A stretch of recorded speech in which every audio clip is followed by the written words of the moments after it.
Welcome to another episode of Exploring the Vintage NFT podcast with Zero G. Today, I'm excited to have with me BenchbtC, one of the OG Rare Pepe artists. Thanks for joining me today. Thanks for having me. Yeah, looking forward to talking today. I have a little bit of experience in the trading background, and I really love the gamut of your cards. The actual very first card I bought was PEPETRADERS because I thought it was super cute. And people who've been around Bitcoin know the reference. So, but yeah, looking forward to chatting about Pepe's and That's really great to hear, because that's like what that card is for. As you said, obviously for anybody that's newer to the space, for a long time, the wizard without Pepe was the logo on Reddit r Bitcoin, which I believe was won in some sort of contest that the moderators ran back then. But I'm sure that history is available to be looked at. Yeah, for sure. But before we talk about Pepe's, let's I know you got involved in crypto pretty early. Like, tell me about how you found out about Bitcoin and what actually was compelling for you enough to make your first purchase and kind of jump into the scene. So I had a good friend who's in the Pepe space. People will know him, Grass-Fed Goat. And he was a friend of mine from growing up. And I was in graduate school living in New York. And he had gotten to telling me about Bitcoin. This was like before ASIC miners existed. So people were still mining with GPUs. Yeah. And like BTC was one of the big exchanges. I think Mt. Gox still existed. And he was like, you got to buy Bitcoin, blah, blah, blah. And I was like, I don't invest in things. I'd never invested in anything in my life. I was like in graduate school. So I just finished college and I started looking at it. And I remember there was these websites where literally they would pay you microtransactions of Bitcoin to watch like advertisements, which is funny because like shitcoins use this as a model now, I feel like. Yeah. But that Brave token, that's exactly what Brave token does. Bats. Yeah. So it was like BTC Get or something like that. And so I started putting these websites up and you could earn, $1 a day in Bitcoin, which now is probably like worth like $100 or $150. But then I had the wallet set up, I had a Electrum and a QT wallet, and I started testing it out and I realized this kind of works. Okay, that's step one. Bitcoin works. And then I started reading more and more about it, and philosophically, really, it was aligned with my beliefs, and sort of my opinion is that Bitcoin is the ultimate way of voting. It's funny, all elections are bought, every election year, it's a record amount of money being donated. And my opinion was that I'm going to vote out of the United States dollar and vote into Bitcoin. And that's what I did. Awesome. Yeah. I mean, we have so few meaningful ways of peacefully protesting the existing system. And that's opting out of the central bank, system that's, it's rigged against not just the individual, but society as a whole too. So yeah, that's really awesome. So yeah, from there, I think I bought like my first Bitcoins the day before. It's about 9 years ago, the day before the Silk Road got taken down. Oh, and yeah. I remember that Bitcoin was crashing and I wanted to buy more. But at the time, Coinbase was like, oh, like you have to wait like 5 days in between your purchases. And I was like, motherfucker, because I had only bought like a little bit. I mean, I didn't have like any money back then. I was a graduate student, but I was still like trying to buy the dip, but I couldn't. Oh man. That's tragic. Yeah. Oh, wow. It's funny, like, the opportunities and the ways that, I don't know, it's really amazing for any of us to have that got in early, to like to have survived the entire ride. Like you said, it's been like almost 10 years for you, like to like and still have coins or exposure, or be in the scene, because it's life happens. And I don't know, that's amazing. Yeah, I mean, I'm not saying I have all my Bitcoins. I spent them along the way, but I was always a true believer. Yeah. So, I was always going to keep some. I mean, I think it's funny when you've been in the space this long, and I guess this kind of sounds like arrogant or cocky, but for like at the beginning, like I got in right before that 1K bubble. It's like, Yeah. wow, I got lucky. And then it's like you have that drawdown to like $200. Then you got the 20K bubble, that drawdown to 4K, and then this bubble. And now it's like people are like, oh, Bitcoin's wrecked. And it's like, I'm done with being told like I got lucky. Like I've been in the game. I rode the roller coaster. That's what I Exactly. signed up for. And Yeah. I mean, like I mean, if like having held through like the 2016 bear, and then like that massive crypto winter from like, you know, 2018 on, I mean, yeah, nothing can shake you, once you've been through that. Yeah, it's funny to see people cry about like Bitcoin crashing back to 20K, right? You know? it's hilarious. Yeah, did you get involved in any altcoins or anything like that, or are you pretty much BTC only? I mean, I'm a Bitcoin definitely maximalist in terms of like philosophical principles.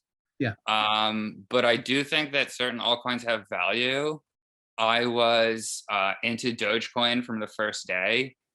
Oh, sweet. Um, I have always thought that Dogecoin is sort of a tool for educational outreach. Yeah. So, for example, you could teach somebody how to trade using Dogecoin. It just sounds a lot more fun if you tell somebody you'll send them 100 Dogecoin than 0.0005 BTC. Yeah. I've always been a proponent of giving out Bitcoin. So even when Bitcoin was $200 and I had bought it at $100 or something, I would give people $5, anybody that would listen to me and download an app, a wallet app. And I'm assuming most of those people lost that Bitcoin, so whatever. It's more valuable to all of us. But Dogecoin, I think, is fun to give away. There was a lot of fun projects that we did on Dogecoin, like when it first came out. Like in terms of silliness, we sponsored that race car for Josh Wise, which was I thought hilarious. I'm not I've familiar never with that. watched. You remember that? No, I don't. I'm not familiar with that. Oh, so Dogecoin, when it first came out, this like 17-year-old kid came onto the subreddit and was like, I really like this NASCAR driver, Josh Wise, and he qualified for this race, but nobody's going to sponsor him, like the card. Mhm. And so it was people on Doge were like, how much does it cost? And I don't know, it was like not nothing, but it was like maybe it was like $100,000 or something like that. Yeah. And everybody was like, all right, we're fucking doing this. And we just all donated and we fucking wrapped that car and we gave him a uniform that said Dogecoin, digital currency, and it had the fucking dog on the back. And Oh he my was God. driving and it was on fucking TV in this fucking race car and it had the Shiba Inu on the back. So everybody else driving in that race had to see that silly dog. That's awesome. If Oh you man. search just Dogecoin Josh Wise, you'll find great memes. Yeah, that's definitely a to do for myself after this. That sounds hilarious. And then I mean, on a serious note, I think we donated to make like a water in Africa to build like water purification plant that was like of similar value. Mhm. That was like, humanitarian. There was like a school in Cambodia. I was buying kids, like I could spend like 5,000 Dogecoin and buy like a classroom books for like the whole year, some silly thing like that. So Um, and then, I mean, in terms of trading, I look at shitcoins as a way to make more Bitcoin Yeah. generally. Um, I think Litecoin has value as a test net. Hasn't really been used. I mean, it's a main alive test net, but we Yeah. did see SegWit roll out on Litecoin before when we That's, had that FUD. You know, people were spreading lies about how SegWit was going to destroy Bitcoin. yeah, that's Um, it's funny. go. I have the similar kind of like view on Litecoin too, is that it does have value just as a live, like battle tested mainnet to for changes before they're implemented in BTC. I mean, it's reason enough for it to live, right? That's how, I mean, and I think that Doge and LTC being merged mined, Mhm. and then we have Bitcoin. I mean, that in my tool case is pretty much what you need for being the base of maintaining this project, like of Yeah. Bitcoin living. Because Mhm. everybody knows, let's face it, if Bitcoin died, all crypto dies. Like people can say flippening, people can talk about ETH, whatever, all this shit. But in the end of the day, Bitcoin can't die, like, and have a perspective for crypto, in my opinion. It would be like it would be traumatic, and traumatic is putting it lightly. I mean, I don't even consider Ethereum a cryptocurrency because this is, I mean, proof of work obviously being ditched doesn't help it with proof of stake, but there's no upper cap on Ethereum and there never has been. It was pre-mined and it was sold in a pre-sale. I Yeah. mean, it's not a cryptocurrency. So, but whatever, that's a different conversation. Yeah, I mean, it's interesting. I think it's interesting to watch, where they're taking it. And I think they have some interesting ideas.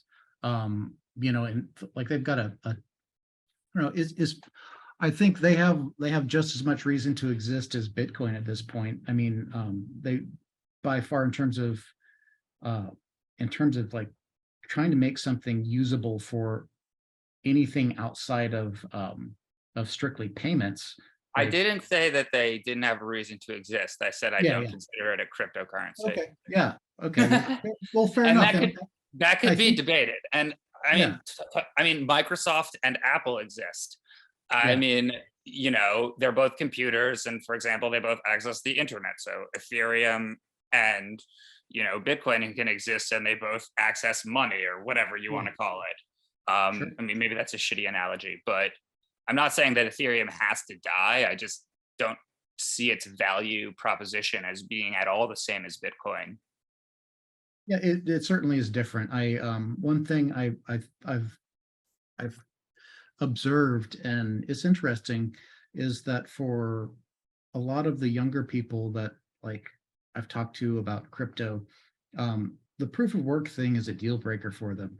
And the fact that Ethereum has gone proof of stake, like they won't like their perspective on the environmental consequences and energy usage of proof of work means that like for them it, again, regardless of how informed that perspective is and what you believe about that, to them it's really important, and it's a deal breaker. So I think that's interesting to see that play out too, I as mean, well. that's all psyops, in my opinion. There is no, I mean, Ethereum going proof of stake had zero impact on the environment. I don't care what Vitalik said. I mean, that's like calling market cap a real thing in measuring stuff. I mean, you think Yeah. that that electricity went nowhere, and that's not even to take into consideration that the vast majority of Bitcoin is mined and very inexpensive, most likely renewable energy, or places where there are energy that cannot be transported efficiently. And they're actually normalizing the globe and creating a more stable and efficient energy economy. But people can believe that they Well, can believe it. It's fine. yeah, exactly. I mean, and again, it's true to them. The other thing that's it's I don't know. It's interesting to see how it plays out. I mean, like, I don't think we've seen, at least in the larger media, an honest evaluation of the merits of proof of work, or at least even an examination of it, because they throw around usually these really cooked numbers, and when they're comparing it to the current financial system, um, like, they're excluding the energy usage of the entire, like, global banking system, right? I mean, so Yeah. they're definitely not doing like for like, you know. Well, I think that it's even intellectually dishonest to even consider those things. I'm not saying you're wrong, you're absolutely right. But Yeah, there's also the charts where it's like, well, electric dryers that people use to dry their clothes take up more energy than Bitcoin, which is yeah, factually true. However, I still think it's intellectually dishonest because Bitcoin, if you look at where Bitcoin is mined yeah, and why, it's because you have to make money doing it. And it's where energy is extremely inexpensive. And that's because there's renewable energy that cannot be used or cannot be transported. yeah. I And mean, I that's just facts. yeah, it's one thing that's fascinating is, we've seen the you know one of the trends is these energy companies are starting to utilize what would normally just be flared off and wasted energy in order to participate in the proof of work, in order to extract some value from, like you said, something that there's no economic way to capture any utility or value And that from. also stabilizes the grid because even less renewable ways of storing that power used to exist. Like, for example, hydroelectric power plants will have mechanisms where they'll pump excess water during times of rainfall into giant tubes that can then be used as power during low water. That process is estimated to lose like 90% of all the potential energy that's coming from that just to pump it up. So Yeah. it's like, Mhm. and then these inefficiencies, like just because energy is cheap at one time, when it's not cheap, that affects the energy all around. So when the energy is being used more efficiently and like when it is needed, it's actually improving everything. So again, it's true psyops in my opinion that proof of stake versus proof of work is, I mean, how, like you were saying with the traditional banking infrastructure, well, how many fucking Amazon Web Service POS nodes are you guys running? Like, come on. Yeah, I mean, again, I think I'm disappointed that, again, I don't think there, like you said, there's been an intellectually honest analysis in the mainstream press, right? This basically hit pieces, and I think that's pretty obvious because, Bitcoin is a threat to the traditional financial system. So it is what it is, right? So, Exactly. um, yeah, I mean, so it is what it is. So so when did you hear about, like, so you were into crypto early on, and obviously you're passionate about Bitcoin and cryptocurrency. When did you hear about the counterparty scene, and when did you get involved there? So I did not take place in like the burn of Counterparty. The initial burn of Bitcoins that occurred in order to generate Counterparty. Um, but I knew what it was. And as I said, Goat, my buddy, was into it because from the beginning, I was into this concept of Bitcoin doing more than just transacting value, like Bitcoin being, for example, the swipe key for access to like a robotic network of autonomous driving car taxis. Like, how sick would that be if you had like, Mhm. and that's sort of like what an NFTs are being sold as now. So Counterparty was on my radar, and I was in the chat. I don't think anybody really knew who I was, but I sort of paid attention. Um, and then when the Rare Pepes came out, that was like the first time where I was like, okay, I have to learn how to start using this. Oh, interesting. Cool. And before we jump into the Rare Pepes, so what was your, like, did you have any background in art? I mean, I think you contributed a little bit on the art on your cards. Is that correct? I did all the art on the Okay. cards. Yeah, what was your Um, background in art and how did you get interested there? I'd say, I mean, I don't consider myself like an artist per se.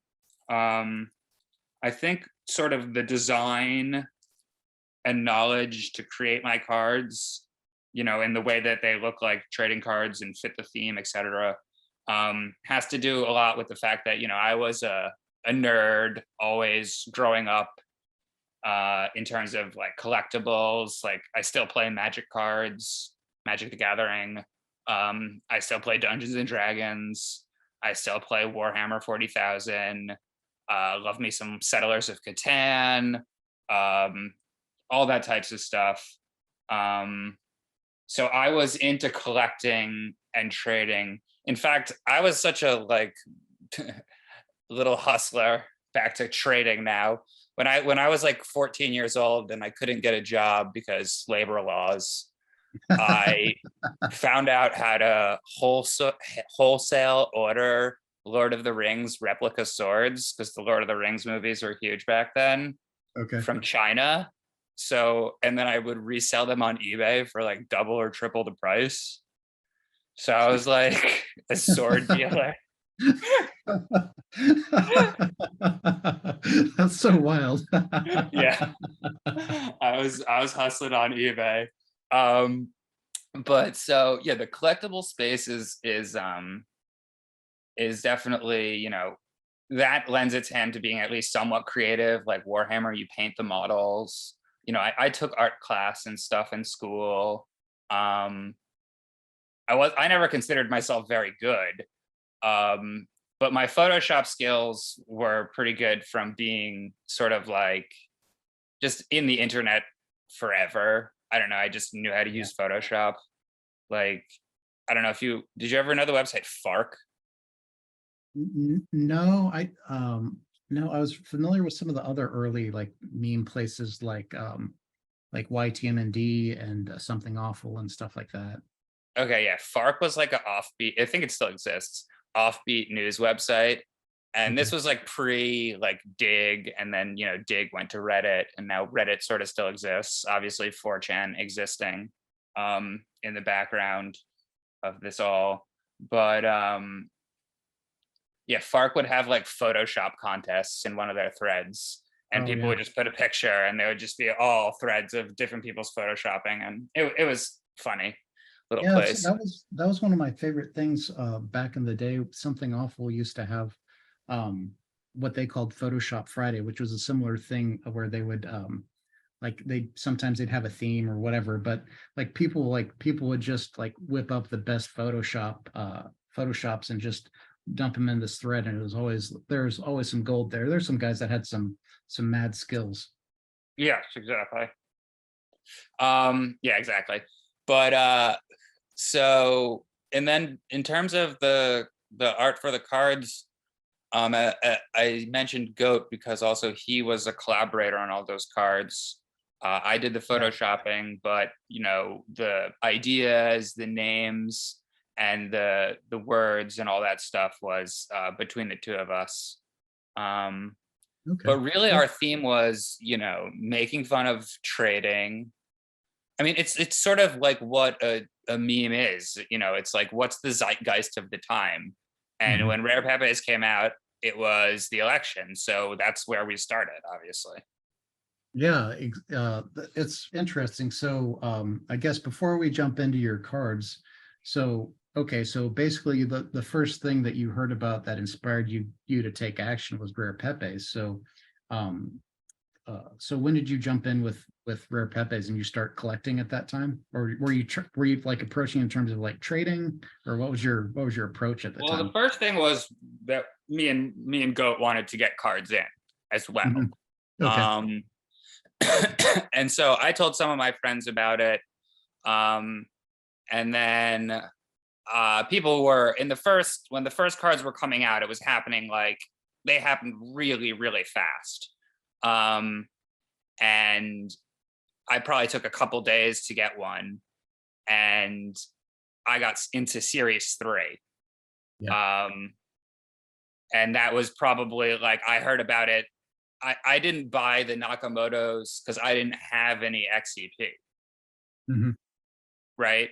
So Goat also was the one that had XCP and knew how to issue the assets. Mhm. So when we were working on the cards together, and so I started my game just straight up hustling from making a card, being an artist. Okay. Well, that's cool. Yeah, I mean, I'm trying to I missed out on the OG scene, but I'm trying to get a fake rare into the directory too, just to have my own, my own card, my own stamp in there. Yeah, I mean, I think, we don't have to get into it too much, but I will go on the record officially saying that I think that it's great that fake rares exists. Haven't made any, don't have any plans to, but why would there not be a current publishing platform? And to say you're not OG or people here aren't OG, it's like, think about the next wave. Yeah. Like, Yeah. you know what I mean? Like, there'll be a fake rares, like whatever it's called. Like, that's natural. I mean, Yeah. if that doesn't happen to your project, that probably says something bad about it, in my opinion. Yeah, that's a good perspective. Um, and one thing that I had read about your first card is that it's also historically significant because the way that was described in the article I read is they call it like the first immutable Pepe, in the sense that in the metadata you had like a hash of the image, isn't that correct? The Yeah, China so Pepe? this was sort of a touch that Goat wanted to do for Uh-huh. our cards. So people have argued about this on the internets. Um, so there is work by JP Jansen Mhm. with cards, specifically using regular Spells of Genesis cards, and then also cards that he, first used as counterparty tokens. One of them's called like Jeanette. Mhm. Um, and there's a series of a couple of them. And he used broadcasts to broadcast chunks of the hash function of the image to describe the asset. I see. Um, we moved it so that the actual asset itself in the description field uses the hash of the image. Yeah.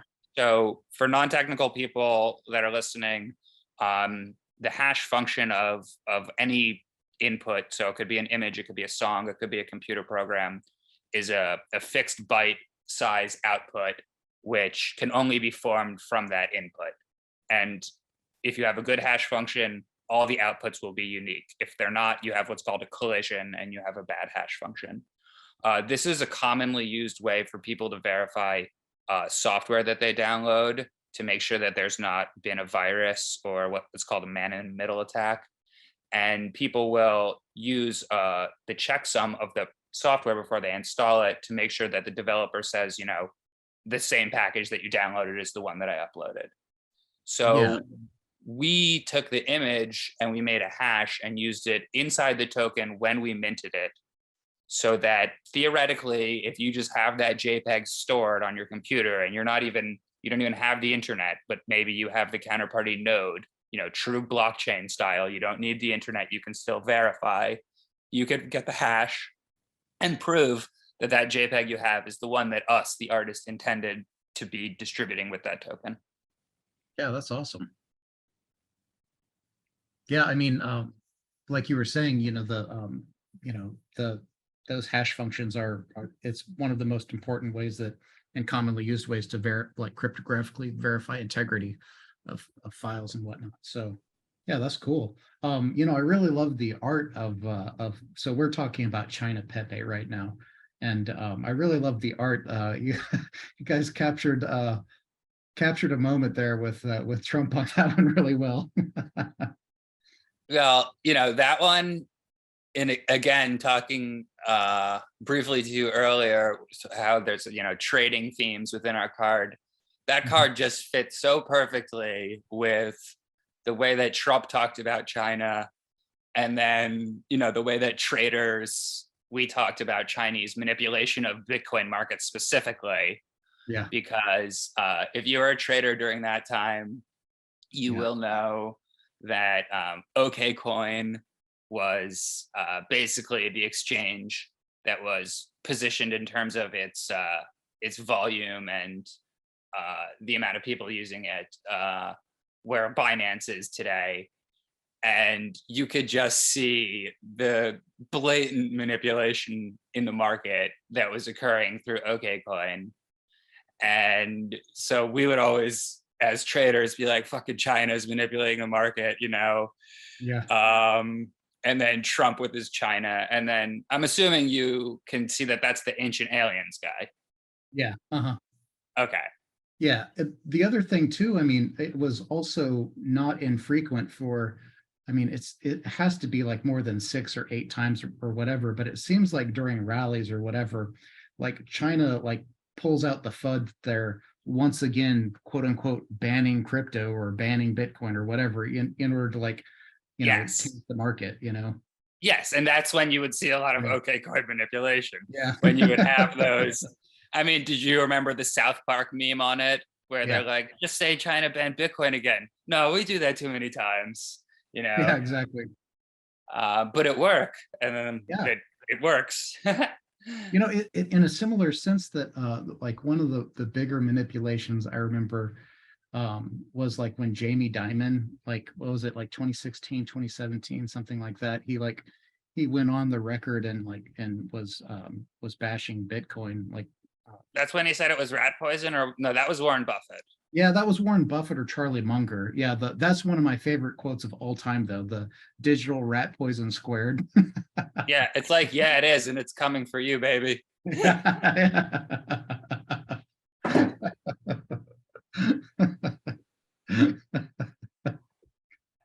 Oh yeah, that's great. So yeah, I always love the love China Pepe, just looking at it with that, the way you captured that smug like uh like Trump slash, the crossover with that Ancient Aliens meme guy. I always thought it was super awesome. Yeah, I mean, my Pepes are like true to internet matched together art. So like that Trump is definitely, that Trump version of Pepe was not necessarily created by me, Mhm. but I put it onto the body. I think I had to do the hair. I think you could probably, if you look closely, you can probably see where like I did shitty versions Yeah. versus, or maybe the resolution is so compressed at this point that you can't tell. That was one of the beauties of the resolution size of cards back then. Oh, I was going to ask you, did you guys maintain did you do this in Photoshop or how did you do Yeah, this? I have layered files. Okay. Yeah. Awesome. Yeah. I always think it's cool if you guys maintain those, so you can, one, I was talking to someone recently and I thought it was a brilliant idea where you could potentially release as a sub asset a higher resolution version of the card as Yeah, a, we've considered that. We've considered releasing various things as sub assets. We have not landed on doing that. I just want to say hello, everybody. Today is Tuesday, and Bitcoin has pumped past 20,000, and it is at 20,405. And cheers. it has not died again. It has pumped past 20K like over the past 2 weeks and died like immediately twice. And now Credit Suisse is gonna default and the world is collapsing and 20K is being held. So Yeah, I think the rumor on the street is that some of these systemically important banks are in so much trouble that essentially they're going to force another round of bailouts, which means more hot money, which is going to push back up the price of risk assets like Bitcoin. Is kind of, I think, the trade, right? I mean, I don't give financial advice, but I'm long Bitcoin. Yeah. Exactly. This podcast is not financial advice. Do your own Yeah, research. do your own research. Exactly.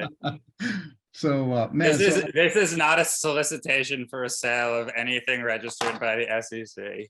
yeah, Kim Kardashian exactly. did get a bum deal, though, if you think about it. I mean, yeah, she shilled a shitcoin, but like, so many people shill shitcoins. Come on. Yeah. Oh man, I one of my favorite was McAfee back in the day. Just the blatant shilling, man. Oh, McAfee was a beast of his own. I mean, he has been immortalized on many a Bitcoin project on XCP, so that yeah, should tell you, a lot. exactly. I one of my favorite was like the Verge pump that he did, man. It's like what a turkey. I haven't watched that Netflix documentary, but I plan to. Yeah, I that's on my to-do list too.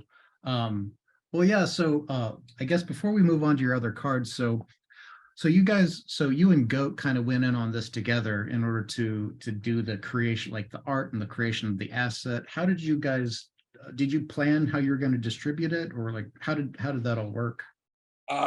Initially, we just each took 50-50 Hmm. of everything.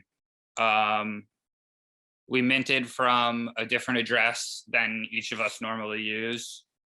You can see our minting address. Hmm. Um, Obviously it's public. you know Yeah. Yeah. um and so yeah, then the cards were distributed 50-50 to each of us. And I mean, I think we had some coordination of selling them, but back then it wasn't really. I mean, there was a lot of trading going on back then, Hmm. so we had a lot of OTC, artist to artist trading, which Yeah. I don't know if a lot of people know about. That was a really cool time. I think probably that's maybe what fake rares might be missing a little bit of, if I had to critique them, Hmm. is the fact that they're like drops and they sell out. I mean, I know that that's the reality of the situation now, but back then, you would be talking to people and people would be excited. Oh, my card just came out. Because Mike would just do them in waves, or the scientists. I mean, the scientist staff grew over time. You may know I was a scientist at the end. Oh no, I Um, didn't know that. Cool. yeah, so I was the last scientist added to the project. That I was there for probably the last like 7 series, maybe 6 or 7 series. Okay. Um, and so people would trade like for example, say my card had an issuance of 130, like CHYNAPEPE. If somebody had a card that was like 500, I would be like, well, I'll trade you like equal issuance for rarity, so I'd trade you like 1 for 3. Yeah. And so that was like a really fun time. Yeah, I um bet. and then yeah, Goat didn't, and I sort of just, I don't know,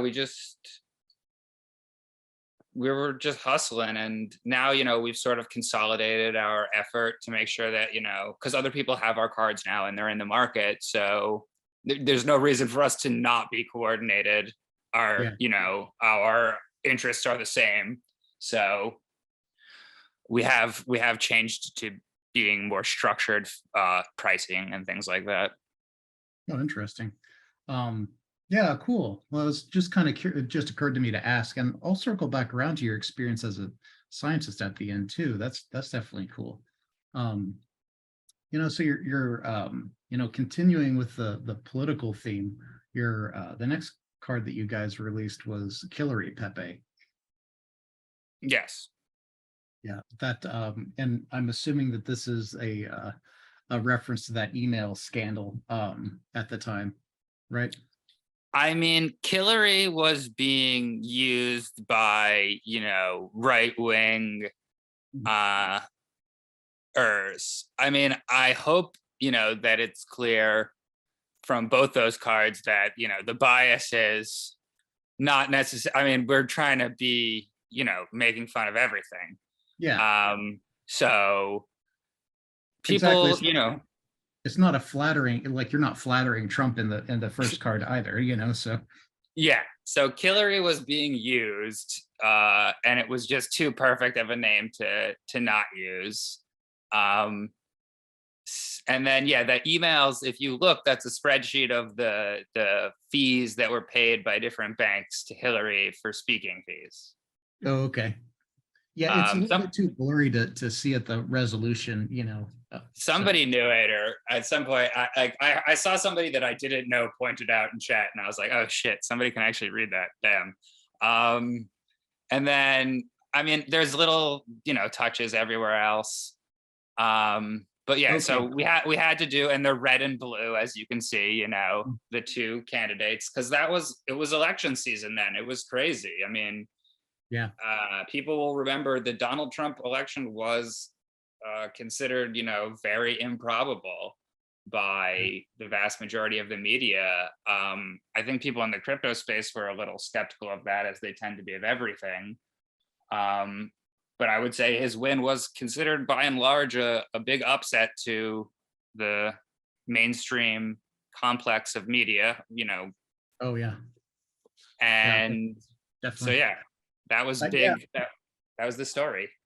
Well, I'm glad that I asked you because I always just assumed that little box was just like a reference to like the email scandal, but that makes sense because you know, the other thing that came out that this is referencing for audiences, you know, it came out that Hillary Clinton was accepting quote unquote speaking fees of like $250,000 or $300,000 per like speaking engagement, which is essentially just a legal way of bribing politicians nowadays, similar to like book deals and that kind of thing. So Yeah, and so there was like a literal spreadsheet that showed every single bank, and that's what that little I thing is see. in the bottom of the card. Yeah, that's cool. Well, uh, like I mentioned earlier, like my very first Pepe that I bought, and I bought it on an emblem vault because I didn't even know how to use Counterparty yet. But I picked up a PEPETRADERS. It's one that near and dear to my heart. Yeah, so Pepe Traders, as we I think just briefly discussed, as the Bitcoin wizard with Pepe on it. It's got a little sign that says join us, just like the Bitcoin wizard did. I just changed the logo from the Bitcoin logo to the Counterparty logo on his little staff. Mhm. And then some Easter eggs about that.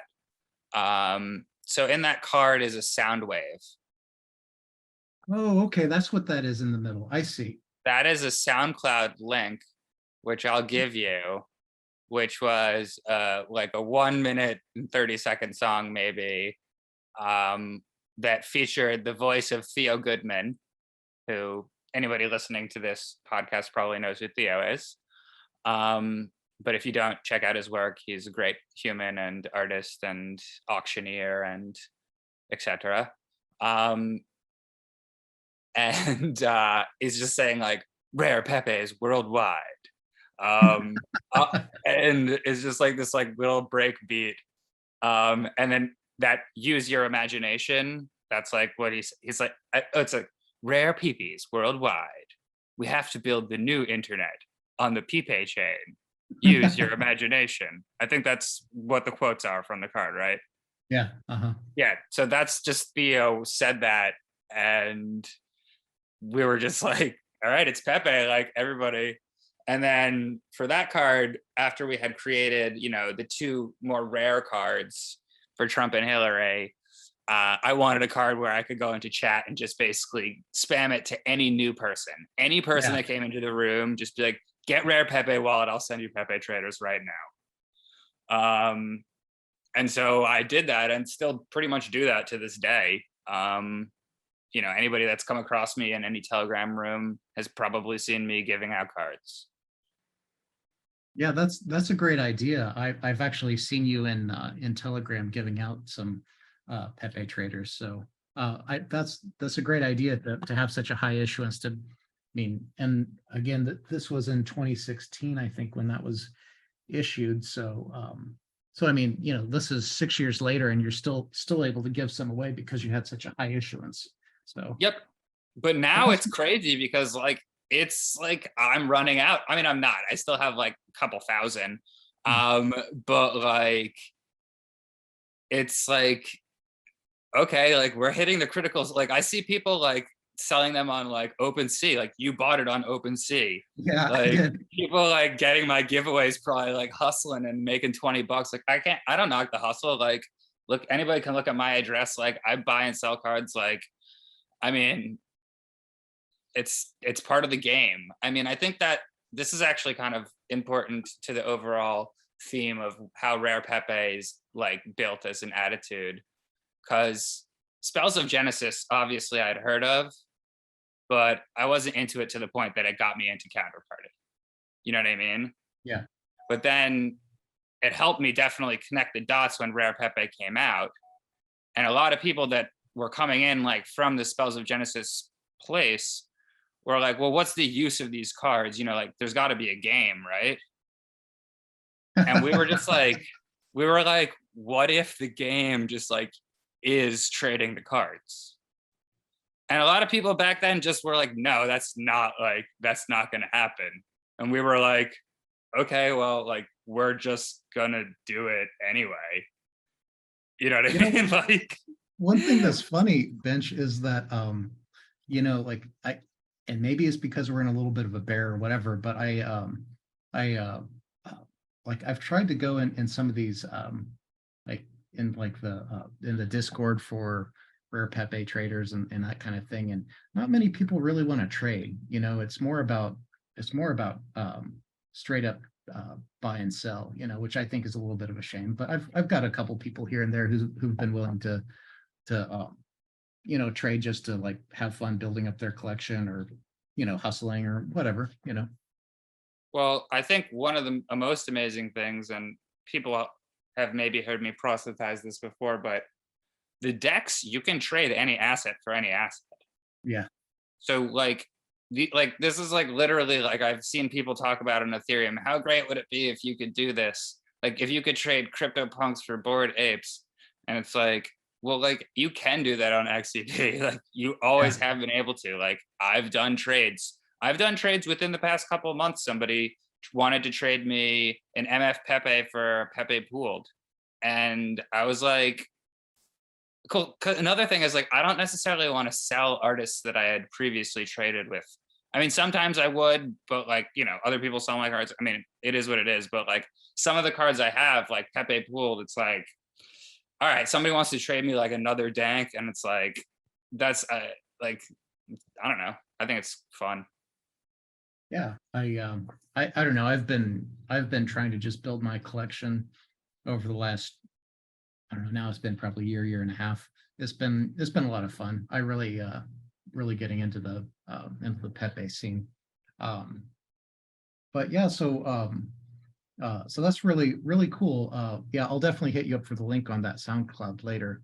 And your next one I thought was a really good one too, which is the White Paper Pepe. Ah, yes. Kind of making riffing on Craig Wright. Fake Toshi. Yeah. Yeah. Well, that one was definitely a card that I was very happy making, and I thought was very funny. I was happy to have that image. That was, I forget what publication that was in. Nice. With him with the board. Yeah. Oh no. So that my image was then used in Vice. Yeah, exactly. Yeah, so that reporter contacted me to use it and talked to me and Goat about some of the content for that article. Oh, okay, cool. So that was cool of them. I think their name was Corin Farf. I still follow them on Twitter. And then there was a card, Vice Pepe, which has that artwork as the Vice article. Yeah. Yeah. Yeah, really cool. Do you know do you know what that card references? It says ability to make other players lose commit access. Do you know what that means? No, I don't. I mean, was this going whenever there were the hijinks with the access to the GitHub repo for core? Is that what this is referencing? Yeah, and Gavin Andreessen came out and said that he thought Craig was Satoshi, and they revoked his access to the GitHub core.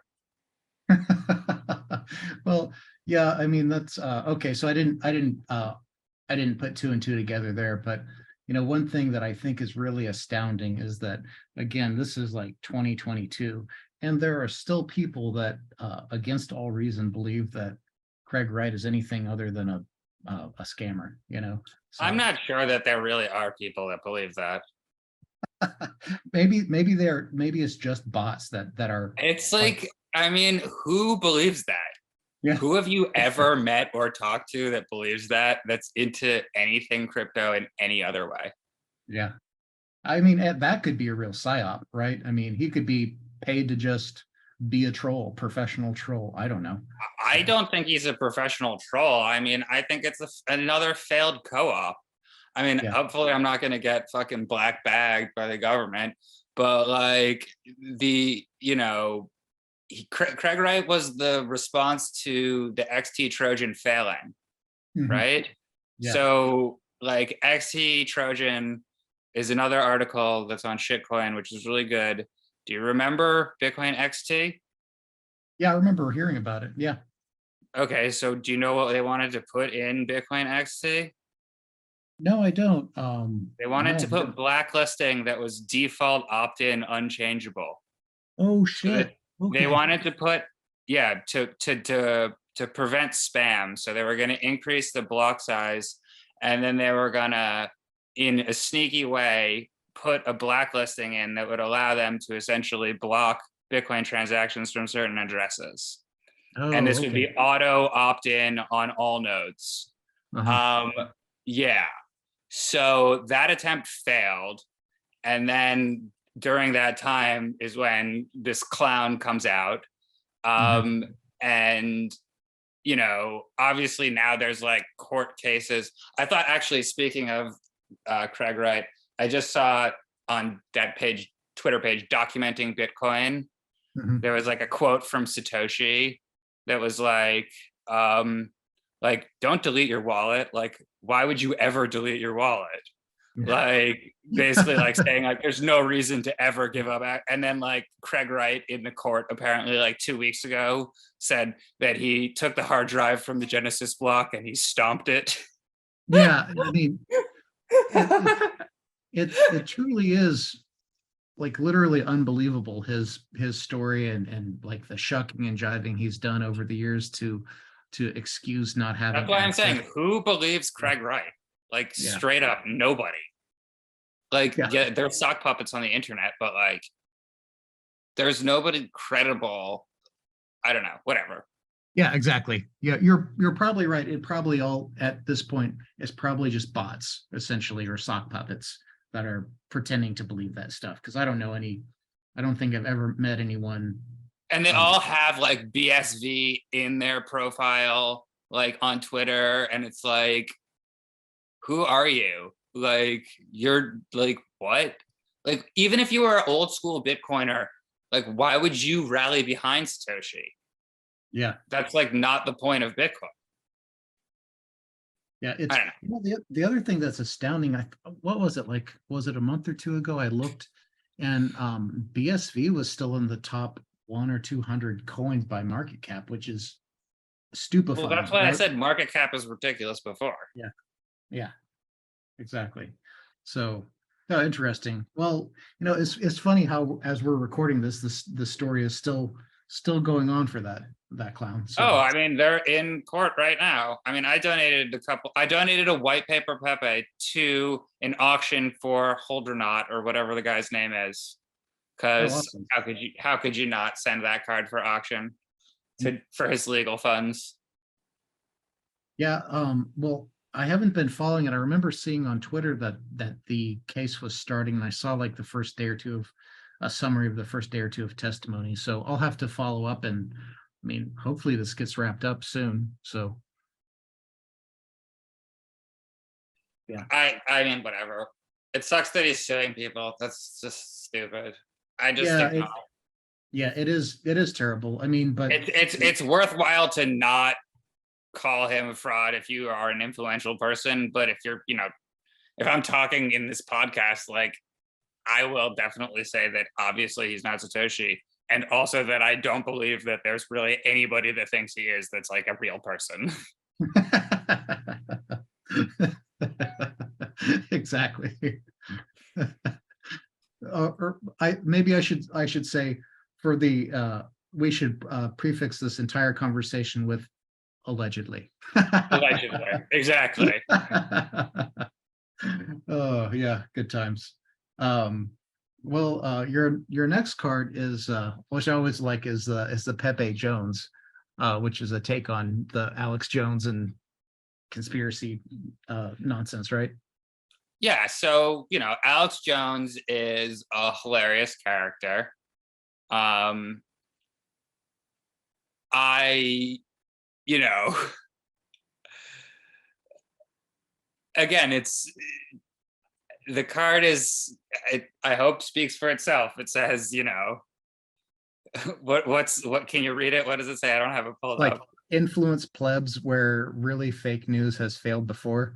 Yeah, we're So really fake news. So yeah, it's not implying that Alex Jones is news. But this was also around the time that I think he was posting probably memes that had Pepe, but then also talking about the frogs being gay. You're yeah, familiar with this? yes. And you're familiar with the video clip of him dressing up like a frog in a tutu and hopping on stage and spinning around like a ballerina?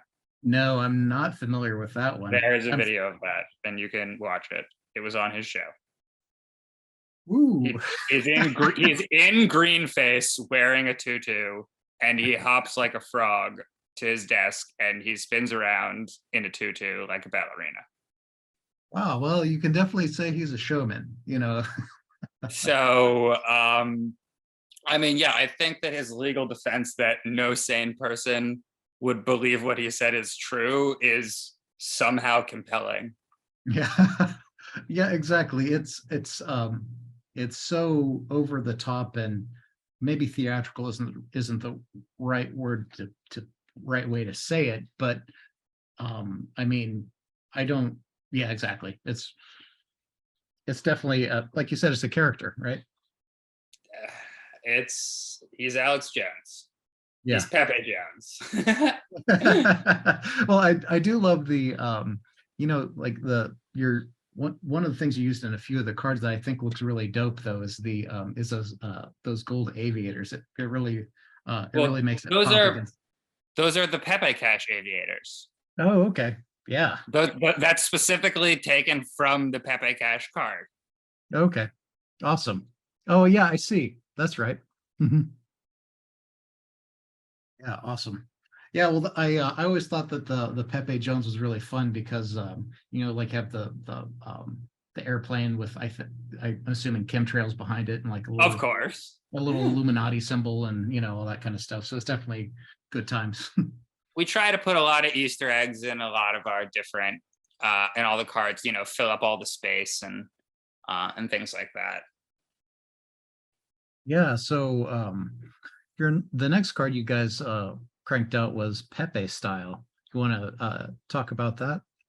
Yeah, well, back in that day, like we were talking about, when Pepe's were coming out was 6 years ago. So people still look at you cross when you talk about Bitcoin. Back then, people were looking at you or like you're batshit crazy when you're talking about Bitcoin. And throw on top of that you're telling them that you're selling memes on the internet, on the blockchain. Nobody was ready to understand that at all. But Snoop Dogg was, and I think it's amazing how he came and was such a prominent figure in the NFT space now. Snoop Dogg came out with that tweet, the one that's featured in it, that says, my next record delivered in drone and paid in Bitcoin or whatever it says. Yeah. Mm-hmm. And I was like, holy shit, Snoop Dogg is like into Bitcoin. Like he's at least heard enough about Bitcoin that like he's like tweeting about it. Like Snoop Dogg has a lot of followers. Like that was a big deal. So and there was already a theme of rap in Pepe. I think there's probably Doggy Style as another, or there's definitely another Snoop Dogg card. And there's, I think multiple Biggie cards. so there's tons of rap cards, more modern ones like the MF Doom Pepe. And so I wanted to make that one of Snoog Dogg because I love Snoog Dogg, and he tweeted about Bitcoin. So I thought, he's a Bitcoin legend. He should be immortalized on this project. And the idea for that one was to like spam him on Twitter, like tag him, Oh yeah. and like try and get everybody in the room to tweet it and be like, if anybody who's looking at Snoop Dogg's thing sees that, because at one point in time, I think my counterparty card, which was a Bitcorn's card, was retweeted by somebody with the largest Twitter audience ever.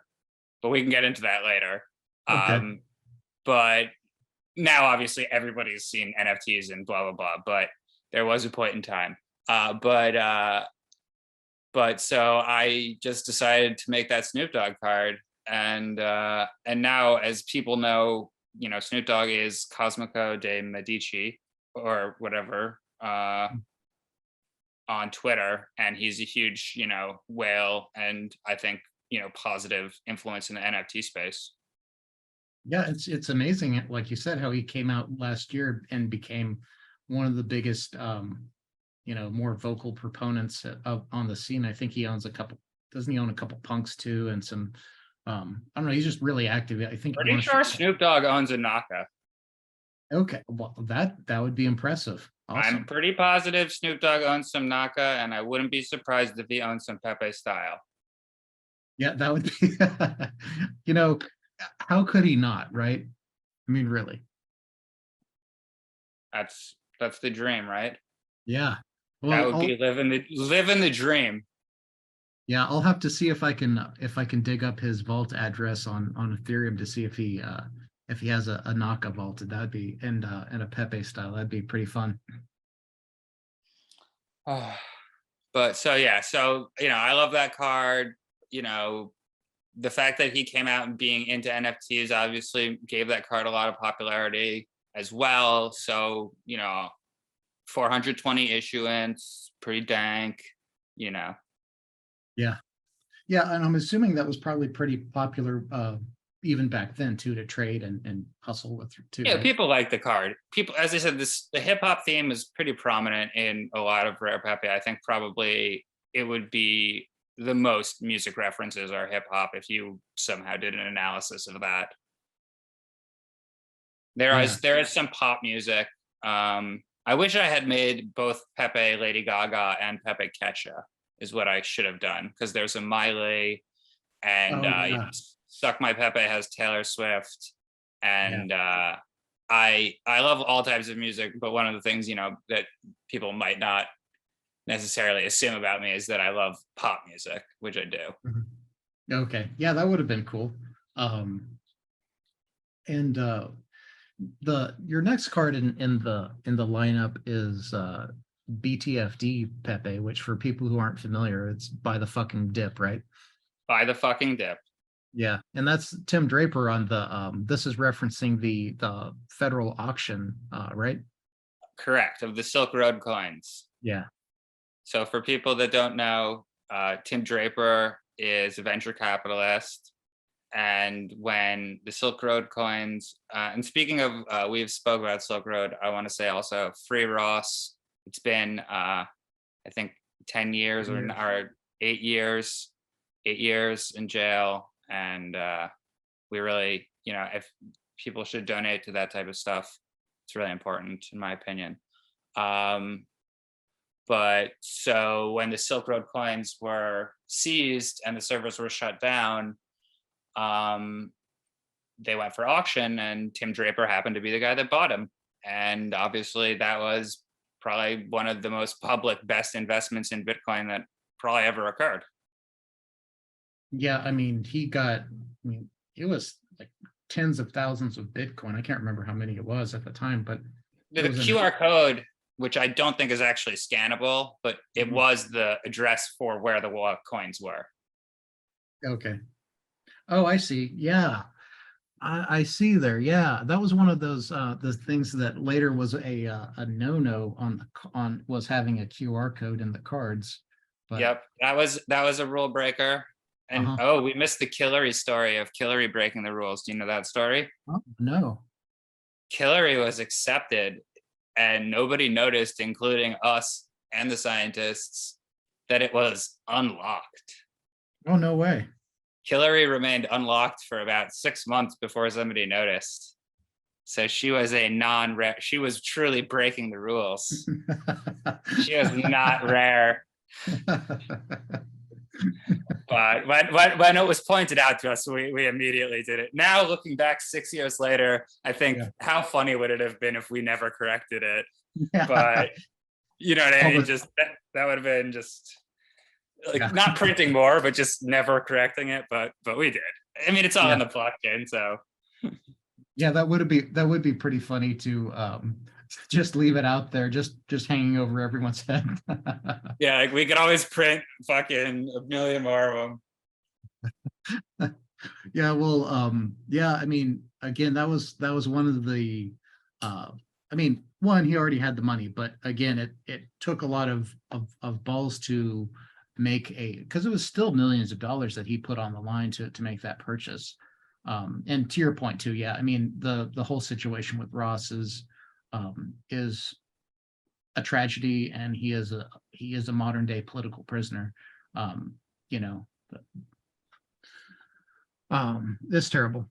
So, Yeah. but yeah, that's definitely, so I noticed the issuance on BTFD Pepe is even more than Pepe traders. Is there a reason that you like to give Pepe traders as a giveaway instead of BTFD? Well, the number of BTFD is the number of Bitcoins Tim Draper bought. Oh, okay. And for, yeah, that's 29,000 and change. Wow. Yep. Jeez. But I do give BTFD away as a giveaway, and then honestly, because my Pepe traders are dwindling, I'm more likely to give it as a giveaway now. But Pepe traders was really supposed to be like the welcome card for somebody who had never experienced, who dropped into the room. It was just like, listen, you don't need to do anything but go to a website and post your address, and you will have a card. You know what I mean? Like Yeah. just onboarding people as any way you could. So I still do give out a lot of those, but just Pepe traders, it's join us. It's such a welcoming How can thing. you how can you not smile when you look at that card, man? Uh, I'm glad. I mean, it's funny. I think in chat, I don't know when it was, a couple of weeks ago, somebody was like, well, they were joking. What's the utility for your Pepes? I was like, well, they make me smile. Yeah. Like, that's useful enough for me. Yeah, exactly. Oh man, yeah, that's definitely good times. Oh yeah, and I noticed on the in the background, besides the QR code, you also have the the logo for Silk Road too, that the camel that you've Yeah, pepified with. there's also a Pepe Cash card in there, and there is a large green dildo. Oh yeah, what's that about? In Oh, trading chats, people would use stickers with green dildos going up oh and yeah, yeah, red dildo going down, yeah, like a thumbs up or an arrow up. yeah, yeah, So got it. Good times. Um, troll box, yeah, fucking troll box and whale chat and fucking whale club, all that shit. yeah, um, yeah, it's definitely wild times back in those trading sites. Like you said, with the troll boxes and seeing people just saying and pumping the most ridiculous stuff. I mean, yeah, I mean, a lot of like the Rare Pepe culture related to like Rob Ness was about him trolling people and getting banned on the Polonex troll box. Oh wow. Well, Yeah, like how that's do the you get reason that he banned from? talks in all caps. I'll have to ask him about that sometime. I don't think I've ever heard of anyone else that's been banned from the troll box. Oh, Jeez. he would get banned from Polonex Trollbox like every day. Polonex had XCP on it back then. So like people that were into XCP were like a little like XCP used to like be on some exchanges and shit.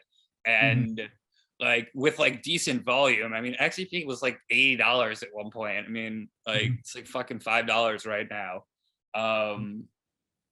But yeah. That's that's awesome. That's a good story.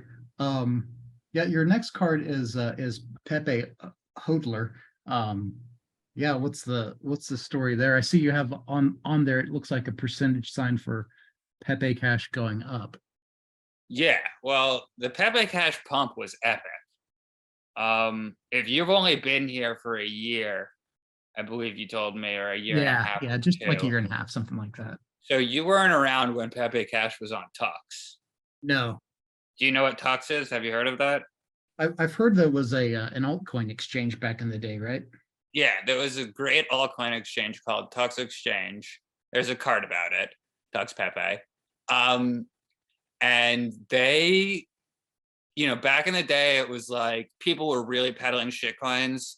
And so like everything was like, oh, we'll put your shitcoin on if you pay us $50,000 or something like that.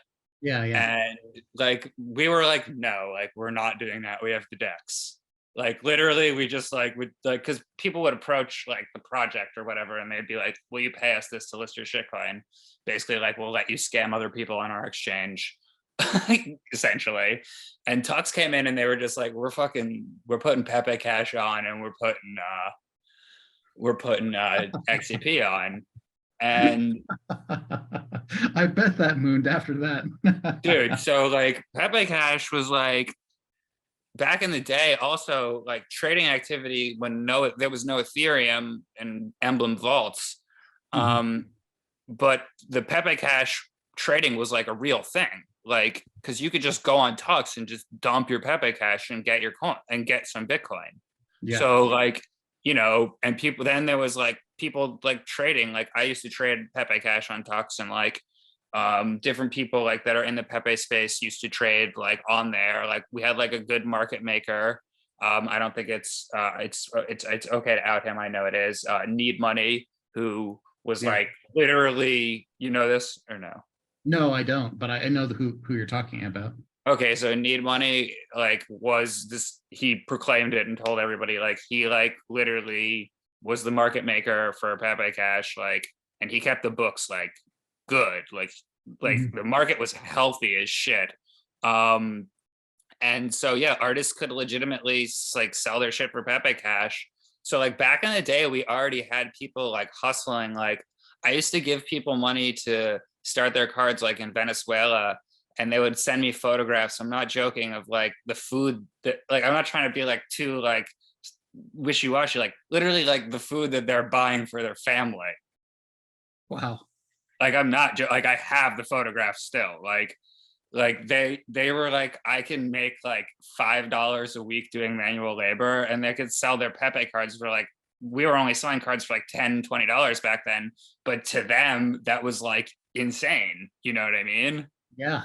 So that's why like the Rare Pepe community, we had like a lot of international early adopters. I mean, John Villar, you know who John Villar is? Yeah. The late Counterparty developer, rest in peace. Yeah, he was a um scientist too for a while, right? yeah, John Villar was a scientist the whole time, but he was a counterparty developer as well. And he was from Venezuela, and there was other people from there like that are still in the space, that like have done pretty well for themselves, which is like awesome. And now are obviously doing even better because of the pump. So I mean, I think some of them probably sold a lot of their assets. Because they had to or whatever, but they're creative, and I still see them around hustling, and I mean, they only seem to be doing well, so that's awesome. I think um it's amazing. Yeah, like you said that I've heard from other people that, in India and even like in Africa, some of these people that were getting yeah, involved. I mean, like you said, for them, it's life-changing money off of memes, which is beautiful, right? yeah, and back then it was like Mhm. Glenn is from India. Like Glenn is like my homeboy, like still to this day, like we'll talk on whatever. And like, yeah, Pepe Hawking is like a good friend of mine. That's the artist of Small Rat Pepe and Pepe Hawking and a bunch of other good cards. He's still around and he does hustling and shit. Rare Designer. Oh yeah. um yeah, I mean, obviously Rare Designer is fucking crushing it with the He's, A I Pepe mean, thing. Yeah, and not just that new project, but I mean, it to me, like again, we're in 2022. I'm astounded that some of his cards aren't just already blown up. He has some Oh, great dude, art. I have bought rare designer cards within the past couple weeks, months, because Yeah, yeah, they're still selling cheap, like 70 or 80 XCP for like really nice Pepes. yeah. I It's mean, like, like one of my favorites that he did is like Keck Fury, which I mean, that's just a banger. I mean, he has a bunch of great cards. I mean, and but he has a bunch of amazing Bitcorn cards too. no, does he? Yeah, but so okay, so the Pepe Cash hold was when we first hit 300 Satoshis. Okay. And so that picture, if you were in Bitcoin, when we first hit $300, was everybody was posting that meme, the movie 300. Mhm. That's what that image is from. Oh, I see. Mhm. But then so that was like a meme in Bitcoin, sort of like how I took from our Bitcoin the wizard. I Yeah. took the 300 meme, and then I put the Pepe Cash logo on the shields, and then the Pepe Cash chart showing it like literally go up like 100x. That's awesome.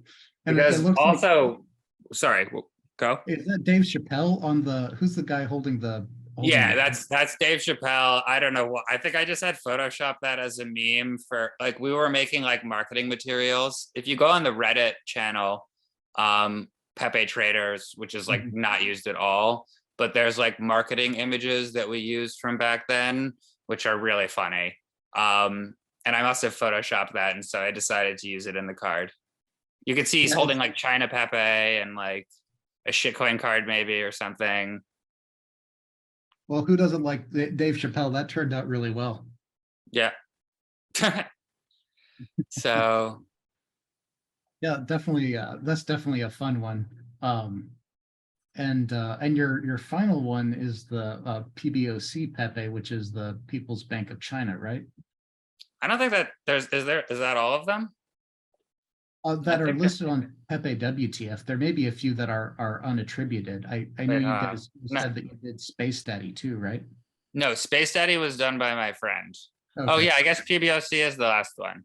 Space Daddy was done by my friend. He just happened to get it in faster than me, but I sent him the link like at the same time. Oh, I see. And then another friend of mine did Pepe Rockwell and Sistine Chat Pepe. Oh Um, yeah. but those he lost the address for those. But Oh, yeah, did he? PBOC. Sorry. Yes. So I guess that is my last one. Okay. Yeah, well, that's interesting about the cysteine one because I'd seen that one around and it's cool, but it's super expensive. So I didn't know that that's what happened. So why so Yep, they're all gone. Somebody owns 36 of them, and I don't know who it is, but they bought them all back in the day. But my buddy lost the address, so that's where all the Rockwells are too. oh, okay. Oh, that's too bad. What happened? Did he like computer crash or just Yeah, I think there was a situation that involved it being in a safe of his ex-girlfriend, the only oh recovery seed. oh yeah, Yeah, and the computer crashed. Yeah, I see. Oh, bummer. yeah. Okay, well yeah, so PBOC Pepe. Um yeah, you want to tell me about that one? So, I mean, that's the People's Bank of China, PBOC. Um, we already talked about, market manipulation. So that's really what this card is all about, which was, so you can see that it has Jihan Wu Yeah. and Star. I don't know how you pronounce his last name. It's just like XU. Um, and Jihan had put out that tweet, you Yeah. know, fuck your mother if you want to fuck.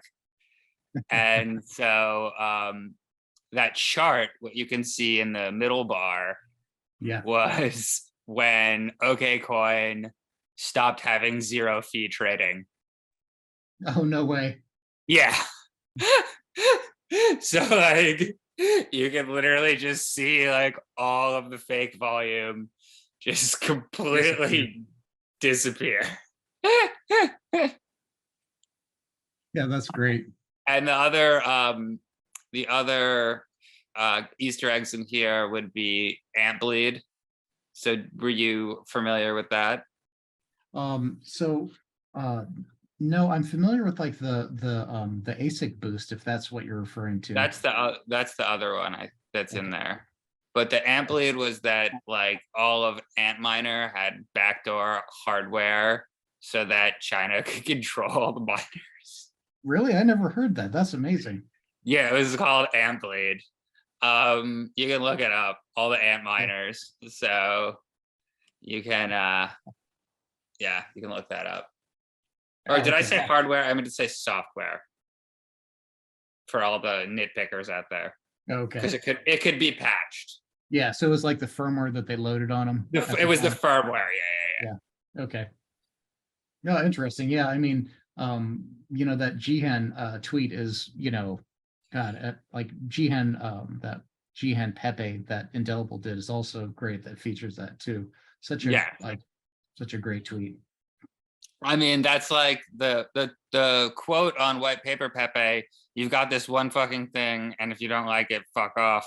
That was what Craig said back then, that he was gonna, and then he said, and then I'm disappearing. So Craig claimed that he was gonna just say he was Satoshi, that's all he wanted to do. And then he was gonna say, he did his fraudulent, like pretending to sign an address by using whatever, don't quote me on the exact thing, but what did he use? Like an old transaction hash or something like that? I can't even remember. He's had so many, like he's shucked and jived so many times over the years, and like there's always a new story, right? So yeah. So all right. So that's I guess that's the 8 of our cards. yeah, that's cool.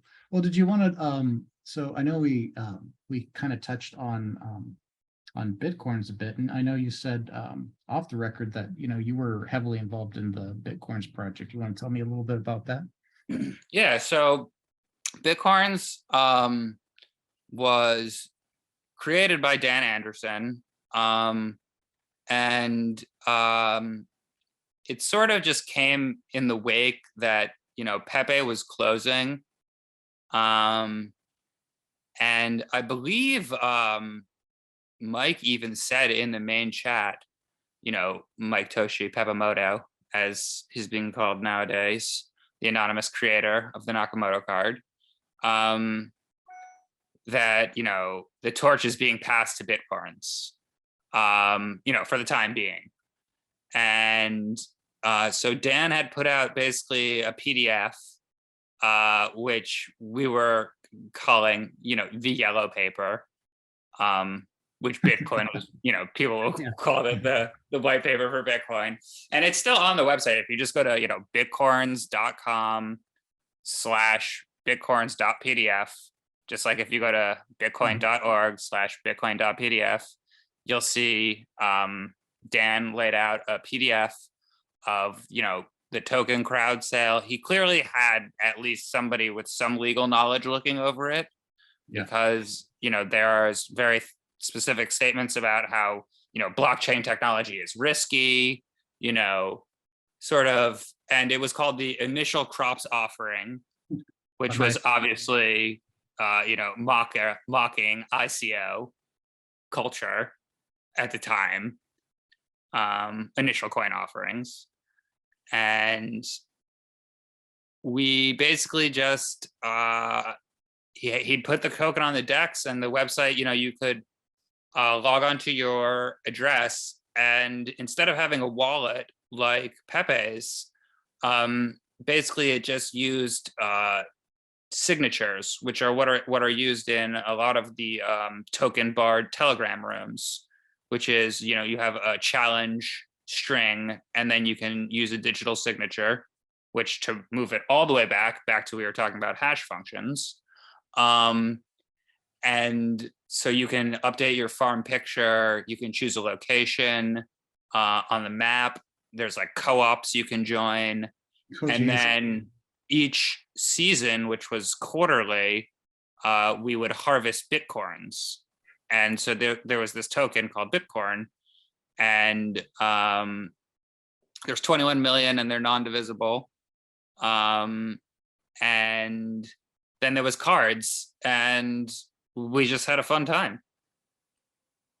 I've seen a handful of the cards. I haven't really dived into Bitcoins myself yet. I've been really focused on Rare Pepes, but I've seen some of them that are really pretty good. I, I think it's funny that you even had the same total supply of Bitcoin as Bitcoin too. That's pretty clever. Yeah, I mean, Dan was the total engineer of it. I just sort of was a shill. Yeah. And what happened was, everybody thinks this was the NFT bull run. There was actually really two other bull runs in NFTs before this, before they were called NFTs. And, we had the market where, Homer Pepe sold for $50,000. And there were people that were traders that were sort of like laughing at us at first with Pepe's, and then had some FOMO. And so Bitcorns definitely had some, more rich people coming in buying large portions of crops. There was a little bit of a whole war about, how the rich people owned like 40% between like a couple addresses, and like the co-ops have like, their own little identities. And there was like a game mechanic that was introduced where it was like a token that if you bombed an address with it, then on the scoreboard, it wouldn't count its Bitcoin harvest towards like the leaderboard. So there was some fun shenanigans going around, and we really just had a good time. And we like just sort of sat out the bear market, and just made our Bitcoins card. And as we said, I'm just a humble Bitcoin farmer tending to my crops. Yeah. Jeez. It does sound like a lot of fun. Um, and I forgot to ask you to elaborate a little bit on your time as a scientist for Rare Pepes too. What was that experience like? And I mean, did you have a lot of cards that you had to reject, or I mean, just what was that experience like? Yeah, so when I joined, I was the last one that was added, and there had already been a card submission bot created. So the Mhm. first cards were just private message to Mike. Then Mike had a private room, I believe, which is the room that I ended up getting invited into. But at that point, there was a bot that people would submit their cards to. And the way that it worked was we just had like a voting system. And so you could go into the room and there might be 6 or 7 cards. And there was like a yes, there was a no vote. And then there was a vote of no. So you could say like yes, neutral, or no. I would say very few cards were rejected. Some cards sat for a while. Some cards would get a lot of the no vote, and Mhm. there would be we would leave comments, and we would send them back, and people would revise them and send them. Mhm. Things that were rejected would be like blatant lack of effort. Like Mhm. if you just copy and paste like an obviously stolen meme, Yeah. and it has like no creativity, Still has the watermark on it or something. I mean, or just like a run of the mill Pepe that like you have it turned into a card. Like, I mean, it didn't have to look like mine. All look like cards that are very formatted. They look like Magic the Gathering cards, specifically. But I mean, they're using the frame that was put on the yeah. website, that was in the instructions, um, which I think a lot of cards use. It's funny. It's actually like an imperfect frame. You can see that like it's asymmetrical. Like on the left side, there's an extra bubble around that middle portion, an extra line as compared to the right side. But that was the original frame that was put out. Oh Um, yeah, you're right. Okay. yeah, so you can tell if people use the frame from I the see. actual Yeah. website. Uh-huh. Yeah. Um, and so yeah, just like no effort was pretty much the only thing that would get you rejected. Okay, cool. Yeah, I mean because some of the like we had like some ones that were like done by kids that are that are cute. I mean, even if they're not artistically masterpieces, so that's cool. Yeah, I mean, we weren't about judging artistic quality. It was Yeah. just it's supposed to be a unique product, So yeah, I mean, people, yeah, people had one that were drawn by kids. I mean, there was a whole series where it had to be not generated on the computer. So people drew stuff. I think one of the ones I love, Veggie Pepe, Yeah. is like a salad that looks like Pepe.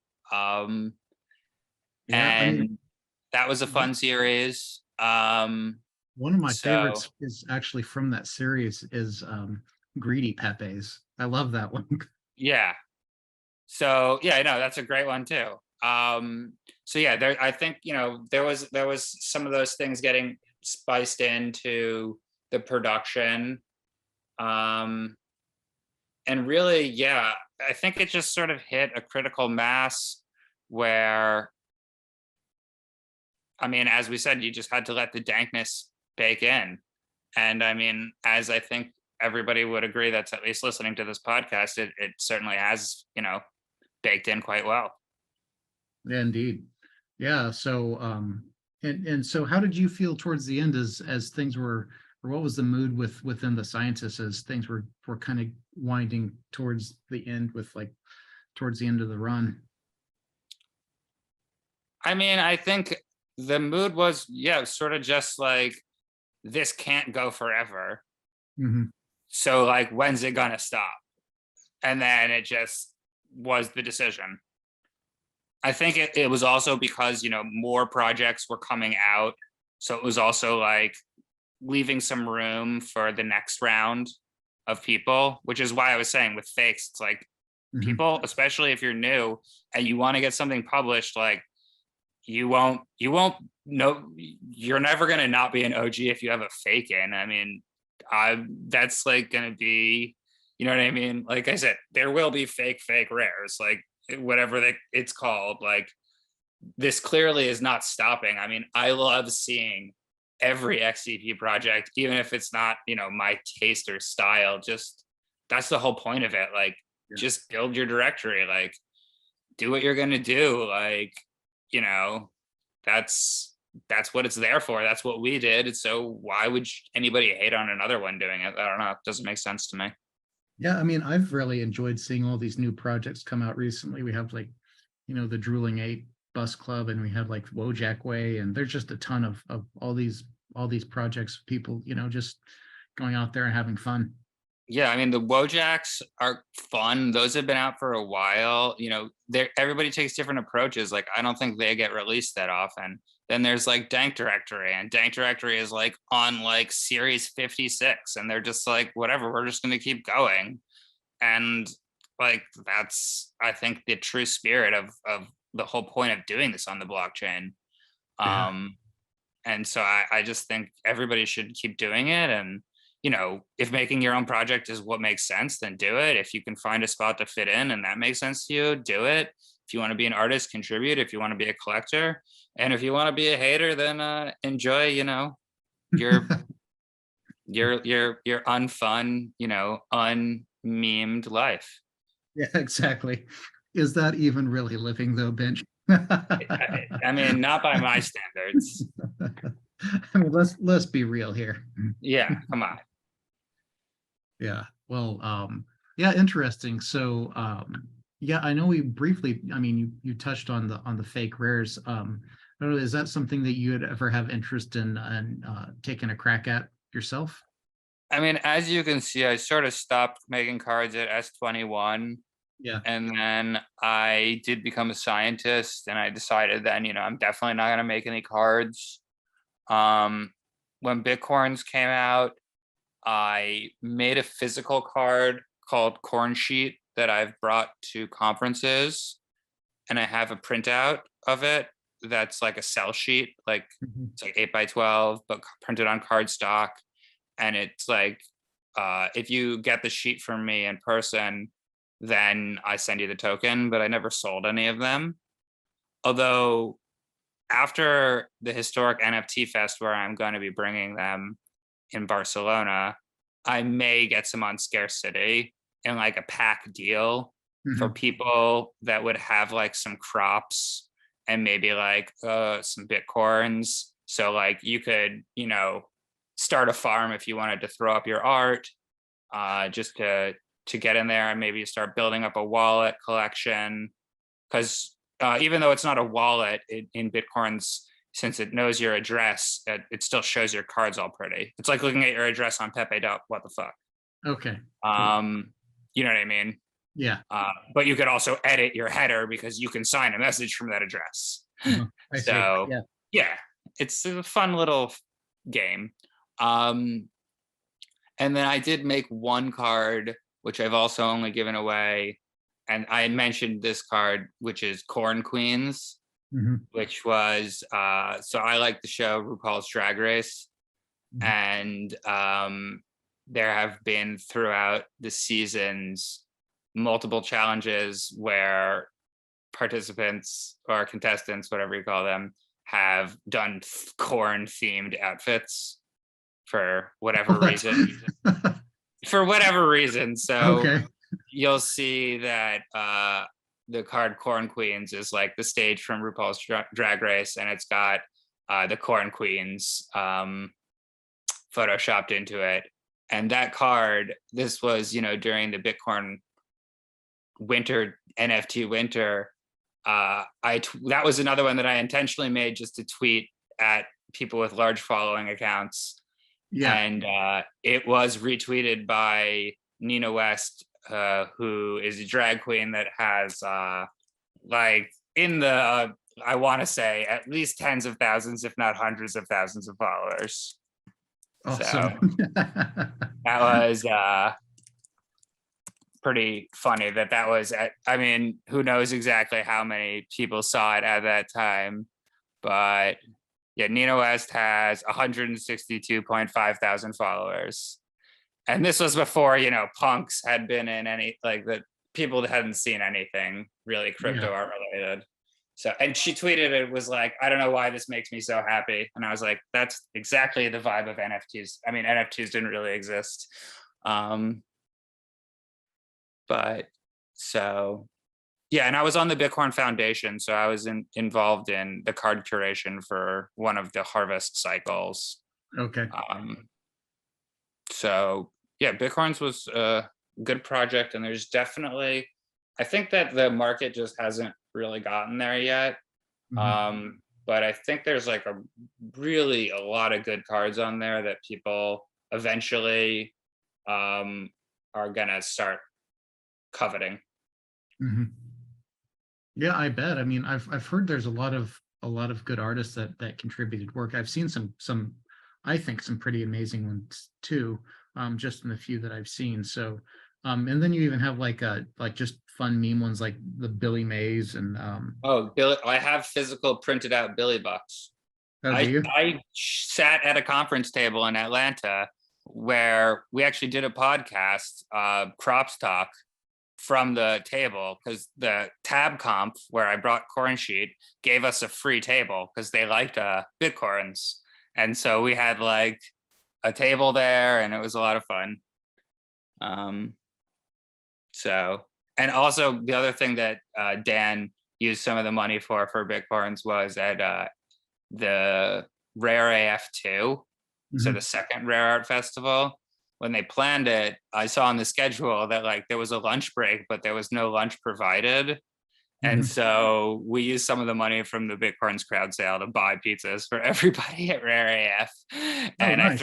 I threw like a pizza party and had like 25 pies, and I had some and it was because it was right next door to this really, really good place in Brooklyn. So called Roberta's Pizza in Brooklyn. And the venue was right next to it. So that was fun. Oh, awesome. Yeah. I mean, so, you've been a like an early adopter of crypto. You've kind of seen the emergence of this and participated in the kind of the emergence of this like NFT and crypto art scene. And I mean, you've been through several bull and bear cycles already. I mean, what are you looking forward to going forward, or what are you passionate about right now? I mean, I'm just a moon boy, but I've like never been more bullish on Bitcoin than like probably right now. So I'm just like excited to have survived this drawdown. And I mean, I didn't, you know, I I'm just excited. I mean, I'm really excited that the merge happened on Ethereum, because like now we're seeing ratios dropping. I think that, back like we said, there's different markets, they're different things. And so I think that that's great. I they should be different things.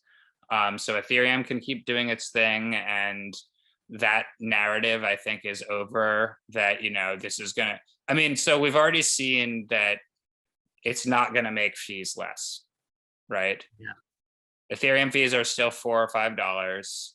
Bitcoin fees are still 10 cents. Yeah, I mean, from what I understand, like kind of the way that they've chosen to approach scaling primarily based on L2s instead of L1, is my understanding. And we've seen a lot of advancements in these L2s. So they're getting close to they're Yeah, I mean, I yeah. will say that from my limited experience with Ethereum has involved L2. I have no stake in it, but Arbitrum I have found to be cool so Yeah. far. Yeah, I mean, the thing that worried me about some of the earlier ones like Polygon is you have an element of trust there that there's a number of keys that if those keys are compromised, then poof, right? So but and I need to dig in more into the details, but my understanding is that they have like the ZK rollups Yes. where you're just offloading the computation, but it still maintains the same security of the main net, which is My experience though is, here's the interesting thing is, if you withdraw from those zero knowledge rollups, it takes like a week, okay. I've only because I've only done it a like couple of times. they only like anchor themselves to the blockchain of Ethereum like once in a while or something. Yeah, I did it a couple times to try it out, and I don't know if it took a week, but it was at least 12 hours on the bridge that I was using to go back and Yeah, forth I've for only done sure. it for testing, exactly, Yeah. just to poke around. Yeah. But no, I mean, I'm really excited just for like Bitcoin to just keep being Bitcoin. I mean, I've been in this game so long, and it's just everything has just validated, you know what I mean? All of my beliefs about it. I mean, Um, to your point, like one of like talking about things that are exciting for Bitcoin, you know, we've seen the like, through a lot of international actions, the breakdown of a lot of what had been the status quo for dollar denominated international settlement across large markets.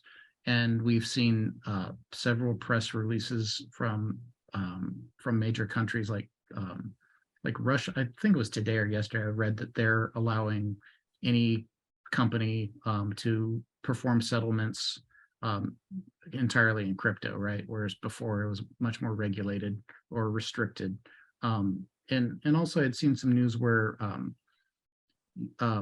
some countries were at least saying that they were going to explore doing settling their international trade, at least in part in crypto, in order to avoid having to utilize Swift and some of these other censored payment channels. So I think, I mean, in long term, like if Bitcoin survives and it continues on that path, right? I mean, there's still some obstacles in the way, but if like the logical end game, like at the national level or international level, would be Bitcoin being the ultimate hard money reserve asset, right? For that even central banks would use, right? yeah, Ultimately. I mean, my thesis, okay, on Bitcoin from when I first bought it, want to talk about people talking about you crazy. When Bitcoin was $100, people were like, well, how high do you think it can go? I said $250,000. because that was the math where if you look at how much money there is in gold, Yeah. and then you take 21 million Bitcoins and you say, what if all the Bitcoins were equal to all the gold? Then you get that number. I mean, I'm sure it's slightly different now because gold's worth a different price, blah, blah, blah. But the number was 25,000 or 250,000. And now, and back then, again, people would look at you insane. And still at 20,000, now I'm telling people 9 years ago, I said it could go that high. And I've never been more bullish. There's no way this is not going to be worth more than all the gold in the world. Oh, 100%. I mean, So, like the way I look at it is, I mean, gold has its traditional purpose, and it still has its uses in jewelry. I mean, I have gold. Yeah, yeah, totally. Yeah. But in terms of actually as a means of payment, and I mean, again, it like even in a emergency or in a like political instability, you can't jump on a plane with a couple tubes of gold eagles, right? You're just good luck, right? But Yeah. you can you can carry your hardware wallet, you can have a brain wallet. I mean, there's nothing, you could have it in the cloud, whatever it is. There's so many ways that you can literally walk away, leave everything behind, and still arrive somewhere else and be okay financially. Yeah. Right. Which yeah, I mean, that's the crux of what banking began as. Yeah. I mean, banking was created literally so that like the Knights Templar would have accounts. And if you wanted to travel and move to a different city, you wouldn't carry like all your money. You would be able to deposit it because you would get robbed on the way. Yeah. Like if you like, they would just take your money and probably, I mean, you maybe get killed without all your money anyway.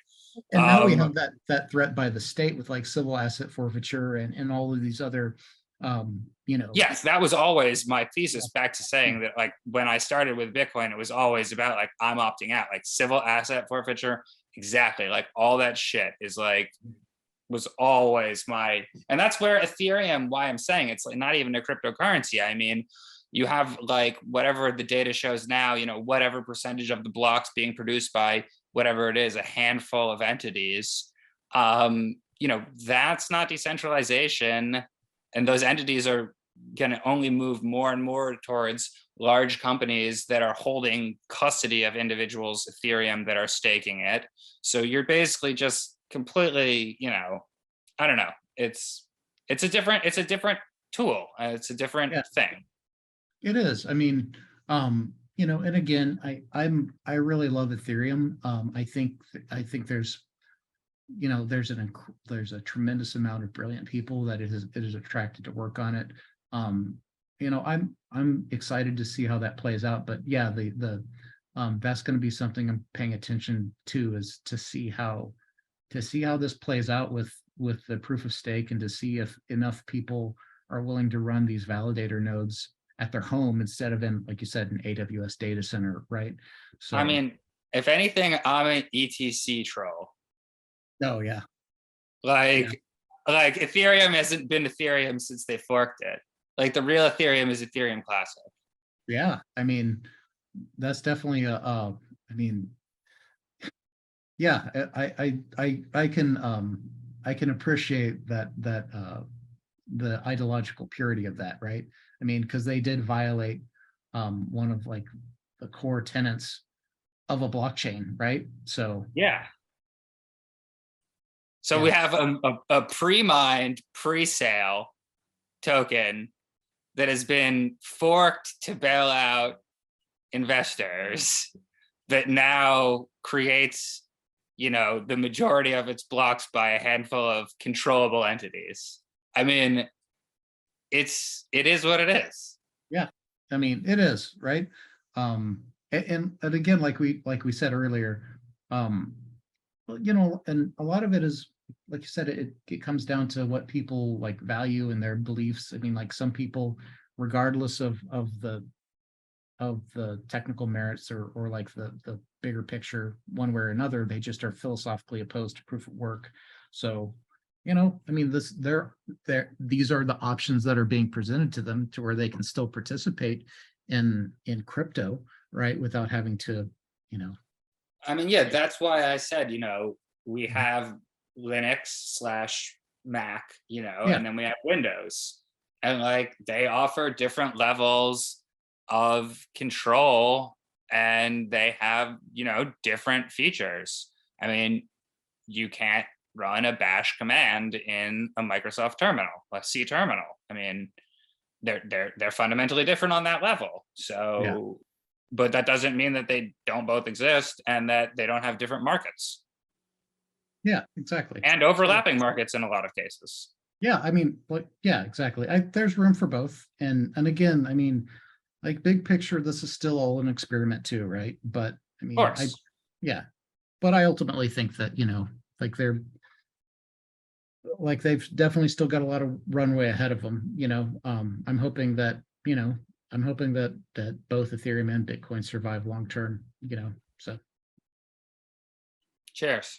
yeah. So is there anything else you wanted to touch on? I know we've kind of we've covered all your cards, your introduction to crypto and trading and your participation in Bitcoin and as a scientist for Rare Pepes and kind of like some of the things you're paying attention to. Is there anything else you wanted to talk about?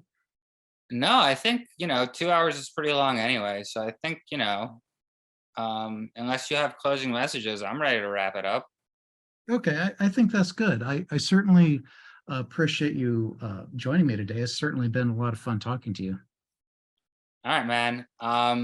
Well, if anybody's listening, the last plug is, the cards are Pepe.wtf /artist /Cryptonati, CRYPTONARTI. So, thank you for having me. Great. Thanks.